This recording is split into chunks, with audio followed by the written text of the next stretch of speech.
क्या सरकार सच में संविधान को बदलने की तैयारी कर रही है? क्या संविधान को बदल देना इतना आसान है?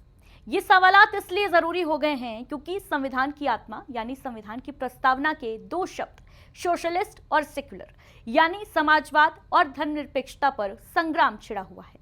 एक और आरएसएस और बीजेपी के तमाम बड़े नेता, यहां तक कि उपराष्ट्रपति जगदीप धनखड़ तक इन दो शब्दों को नासूर बता रहे हैं। वहीं कांग्रेस समेत तमाम विपक्षी दल ये दावा कर रहे हैं कि सरकार संविधान को बदलने जा रही है।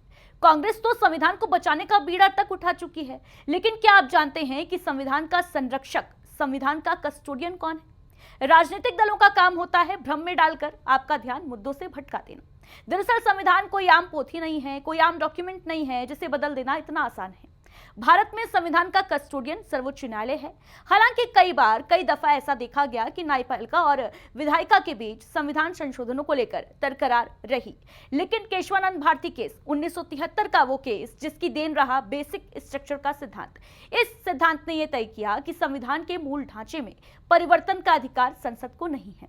और अच्छी बात यह है कि मूल ढांचा यानी संविधान में बेसिक स्ट्रक्चर क्या है, यह भी तय करना हमारी देश की सर्वोच्च अदालत का काम है। आपको याद होगा 25 नवंबर 2024 का वो मामला जहां सुप्रीम कोर्ट ने अपने फैसले में कहा था कि समाजवाद और धर्मनिरपेक्षता ये दोनों ही शब्द संविधान के मूल ढांचे का हिस्सा हैं।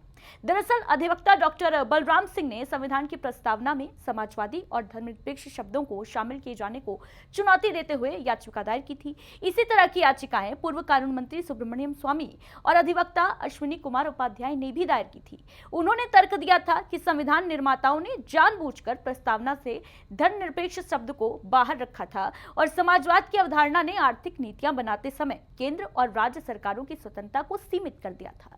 लेकिन सुप्रीम कोर्ट ने 7 पन्नों के अपने फैसले में इन तर्कों को सिरे से खारिज कर दिया।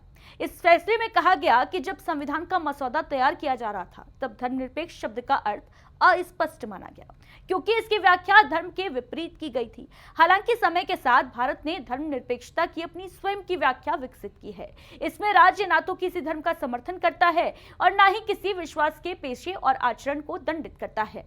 इस दौरान सर्वोच्च न्यायालय ने एक बार फिर यह स्पष्ट किया कि भारतीय संदर्भ में समाजवाद का अर्थ क्या है।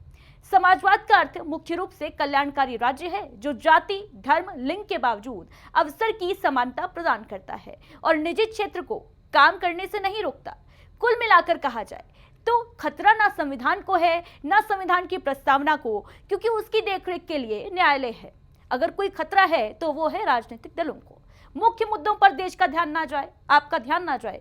इसीलिए कोई संविधान को बदल रहा है, कोई संविधान को बचा रहा है। संविधान पर मची सियासी लड़ाई कहां तक जाएगी, कब तक भुनाई जाएगी, ये कहना मुश्किल है। लेकिन संविधान कोई आम पोथी नहीं है जिसमें जब चाहे जैसे चाहे कोई भी परिवर्तन हो सकता है।